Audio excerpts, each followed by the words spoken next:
Hello friends, welcome to our channel. இன்றைக்கி நம்ம ஒரு சூப்பரான இன்ஃபர்மேஷன் பற்றி தான் பார்க்க போகிறோம். அதாவது மின்சாரத்துறை வேலைவாய்ப்பு குறித்து முக்கிய அறிவிப்பு வெளியிட்டிருக்காங்க. இப்போ இதை பற்றின மொத்த இன்ஃபர்மேஷன் தான் இந்த வீடியோ பார்க்க போகிறோம். இந்த வீடியோ ஸ்கிப் பண்ணாமல் ஃபுல்லாக பாருங்கள். அது மட்டும் அல்ல, இந்த வீடியோ நிறைய பேருக்கு ஷேர் பண்ணுங்க. ஓகே, அதாவது இன்றைக்கி மின்சாரத்துறை மீதான வெள்ளை அறிக்கையை தாக்கல் பண்ணியிருக்காங்க. அதாவது கிட்டத்தட்ட 25,921 காலி பணியிடங்கள் இருக்குது அப்படின்னு சொல்லிட்டாங்க. மின்துறையில் மொத்தமாக 65,000க்கு மேற்பட்ட வேக்கன்சி இருக்குது. மொத்த பணியிடங்கள் 1,40,000, அதில் 74,000 பணியிடங்கள் மட்டுமே நிரப்பியிருக்கு. மீதி 65,000 வேக்கன்சி அப்படியே இருக்குது அப்படின்ற மாரி தெரிவிச்சிருக்காங்க.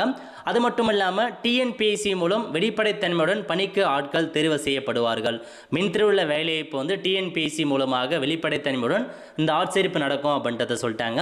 பணியிட மாறுதலுக்கு யாரிடமும் பணம் கொடுக்க தேவையில்லை அப்படின்ற மாரியும் ஒரு அப்டேட் அவர் கொடுத்துருக்காரு. இது இல்லாமல் பார்த்தீங்க அப்படின்னா 5,391 கேங்மேன் நியமன பணிகள் நடந்தன. ஆனால் அது பணி வழங்கப்படவில்லை. கேங்மேனுக்கான வேக்கன்சி நிரப்பினாங்க, பட் பணி வழங்காமல் இருக்காங்க. இந்த ஆண்டு 5,391 கேங்மேனுக்கான வேக்கன்சி நியமிக்க போகிறாங்க. உதவி பொறியாளர் உட்பட 15,508 புதிய வேக்கன்சி இந்த வருஷமே நாங்கள் நியமிக்க போகிறோம், இந்த வருஷத்துக்குள்ளார நியமனம் பண்ணுவோம் அப்படின்ற மாரி இன்றைக்கி வெளியிட்டிருக்காங்க. ஸோ அதனால் ரெடியாக இருந்துக்கோங்க. ஸோ மின்சாரத்துறை வேலைவாய்ப்புகள் டிஎன்பிஎஸ்சி மூலமாக நிரப்ப போகிறாங்க, ரெடியாக இருந்துக்கோங்க. கண்டிப்பாக நம்ம சேனலை இன்ஃபார்ம் பண்ணுவோம். இதுக்கு நம்ம பேஜை ஃபாலோ பண்ண நம்ம சேனலை சப்ஸ்கிரைப் பண்ணலாம், பண்ணால் மறக்காமல் சப்ஸ்கிரைப் பண்ணுங்கள். அடுத்த ஒரு நல்ல சந்திப்போம். நன்றி, வணக்கம்.